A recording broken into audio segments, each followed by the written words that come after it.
I don't know what sort of bat signal I put up in my audience, but recently there's been a trend where I'll do an event. We've got a room full of guys, and then there will be a handful of these women. It's great. Come see me talk, whatever. But then they try to police my speech and police my behavior and be like, you said this, that's not very Christian. You said that you want this immigration policy. That's not Christian because God says there's no Greek nor Jew. And I was like, what are you doing right now? Like, why are you showing up to this event and thinking that you can just police my speech? Like, do you understand?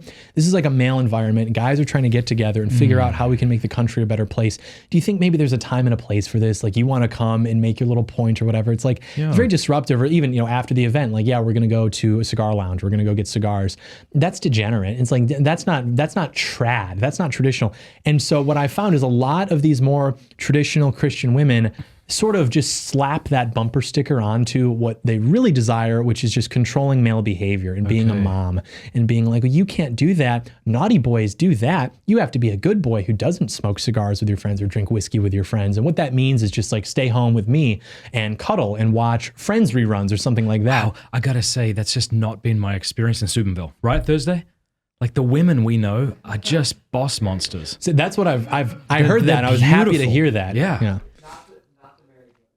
The married women I know in this town, they're all like, I'm thinking of Imam's wife and my bride, and they're all just good, beautiful. That's why they're married. Lovely, these are the single ones, But why would they come to an event? Because presumably they like you and they heard that you were going to be somewhere. They're trying to distract my audience in a lot of cases. They're trying to go there and they're trying to, wear their little trad wife dress and they're trying to get guys to talk to them and things like that. And it's actually, frankly, it's disgusting. I hate it because I'm trying to get guys to focus.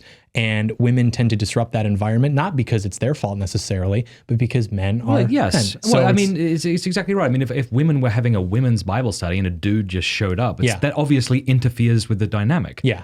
Men and women are different, and it's like why same-sex schools. Right. There's benefits to them, So it's sort of the same thing, and so that's why I have been very careful with what I am saying now because I don't want people to feel as though they get to just like show up and nag me when I'm giving a speech to like a room full of guys, for example. Because I just cannot stand that. What's your opinion? I've seen more and more of this, again, as an outsider looking in on these trad wife Instagram reels. And I don't want to accuse these women because in a sense, it feels like they're trying to present something that's actually beautiful to the world. Yeah.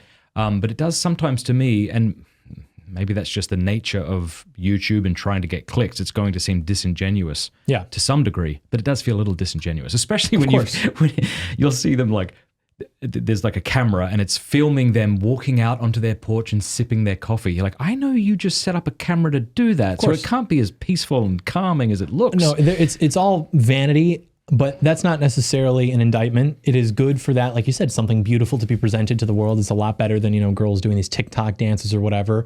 But, we do kind of have to call a spade and be like, you're not doing that every morning. The reason they're doing that, and maybe this is a more cynical view, but I think it's true, is because traditionally women who are like, stay-at-home mothers who are wives and they don't have to work. They're busy. They got stuff. They're not running a YouTube account. That is the ideal. I mean, most women don't really want to be dependent on an income. If they're passionate about their profession, they have a business that they like, sure, they'll do it. But women who are able to, exercise that autonomy and be the stay-at-home trad wife, when they're posting about that, I'm sure that they believe it is a good lifestyle. But there is, of course, an element of it that is signaling to other women that like, it is a flex. It is like, I get to do this. This is great for me. It is about that like social media sort of validation to a large extent, because that every time, oh, my husband wanted this, so I made it from scratch. They're not taking 2 hours to make, cookies every day. It's just not happening. They have other things that they should be doing. Editing a video. Right. So a lot of it is vanity. And I also think a lot of the sort of trad movement is like an overcorrection for what the results of the social degradation have become. And it sort of caricaturizes what traditional relationships, traditional lifestyles are. And it turns them into this like costume that can be presented for social media. Okay. Hey, thank you so much for watching. Before you go, do us a favor, leave a comment, let us know what you thought of the video, like, and subscribe.